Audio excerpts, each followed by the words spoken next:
বিসমিল্লাহির রহমানির রহিম। আসসালামু আলাইকুম। আমি তানজিনা, আমার চ্যানেল থেকে সবাইকে স্বাগত জানাই। কেমন আছেন? আশা করি সবাই ভালো আছেন।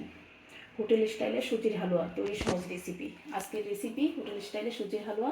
সকালবেলা রুটির সাথে খেতে ভীষণ মজার একটা নাস্তা, খুব অল্প সময়ে বানানো যায়। চাইলে আপনি বাসায় বানিয়ে নিতে পারেন। আমি খুব সহজভাবে আপনাদের সাথে রেসিপিটা শেয়ার করেছি। আজকে হালুয়া তৈরি করার জন্য আমি যে উপকরণগুলো নিয়েছি, প্রথমে এগুলো দেখিয়ে দিচ্ছি। 1/2 কাপ সুজি, 1/4 কাপ চিনি, পরিমাণ মতো বাদাম নিয়েছি কয়েক ধরনের। তারপর হচ্ছে এখানে ঘি নিয়েছি। তারপর হচ্ছে এখানে গুঁড়া দুধ নিয়েছি। এই হচ্ছে আমাদের হালুয়া উপকরণ। এখন চুলায় একটা কড়াই বসিয়ে 1/4 কাপ দিয়ে দিচ্ছি ঘি।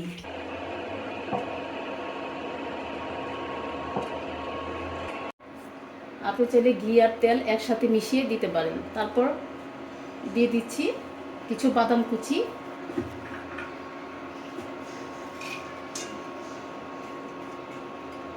করে একটু ভেজে নিচ্ছি।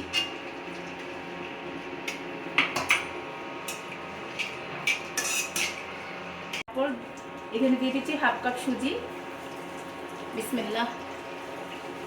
1/2 কাপ সুজি দিয়ে আজকে হালুয়াটা তৈরি করেছি। আপনি 1/2 কাপ সুজি দিয়ে তৈরি করেন, তাহলে 6 থেকে 7 জনের জন্য পরিবেশন করতে পারবেন। তারপর সুজিটা দেওয়ার পর অল্প আঁচে নেড়ে চেড়ে 4-5 মিনিট ভাজতে হবে।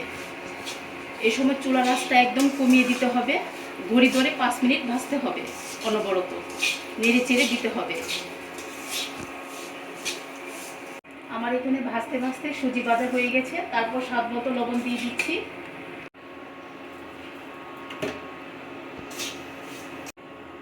2 টেবিল চামচ দিয়ে দিচ্ছি মিল্ক পাউডার।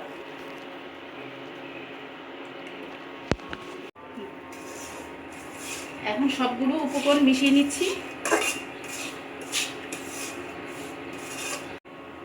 2 টেবিল চামচ দিয়ে দিচ্ছি মিল্ক পাউডার। আর কাপ দিয়ে মেপে 2 কাপ লিকুইড দুধ দিয়ে দিচ্ছি। 2 কাপ লিকুইড দুধ দিলে কিন্তু ঘন হয়ে যাবে।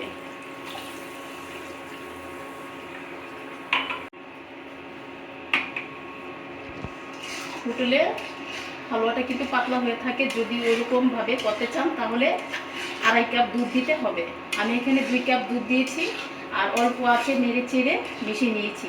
যখন ফুটতে শুরু করবে তখন দেখা যাবে যে ওই পর্যায়ে ঘন হয়ে যাবে। আর চুরম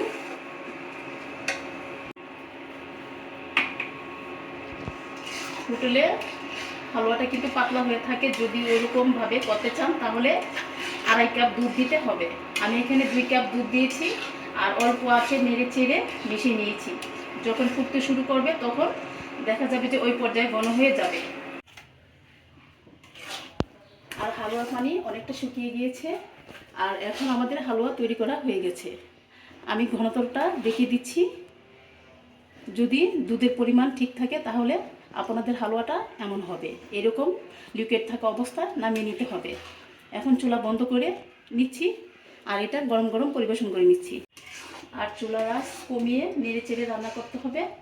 আর কয়েক মিনিট মিডিয়াম আছে আরও কিছুক্ষণ রান্না করে নেড়ে চেড়ে দিতে হবে। এখন দিয়ে দিচ্ছি ফ্রেশ করানো নারকেল। তারপর হচ্ছে চিনি দিয়ে দিচ্ছি।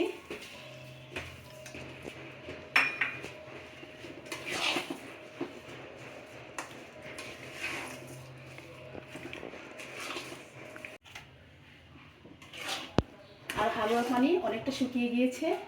আর এখন আমাদের হালুয়া তৈরি করা হয়ে গেছে। আমি ঘনত্বটা দেখিয়ে দিচ্ছি। যদি দুধের পরিমাণ ঠিক থাকে তাহলে আপনাদের হালুয়াটা এমন হবে। এরকম লিকুইড থাকা অবস্থায় নামিয়ে নিতে হবে। এখন চুলা বন্ধ করে নিচ্ছি আর এটা গরম গরম পরিবেশন করে নিচ্ছি।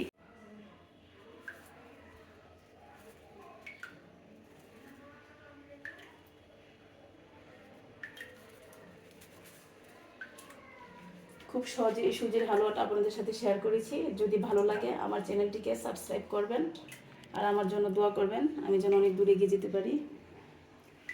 আজকে এই পর্যন্তই। ভালো থাকবেন, সুস্থ থাকবেন। খোদা হাফেজ।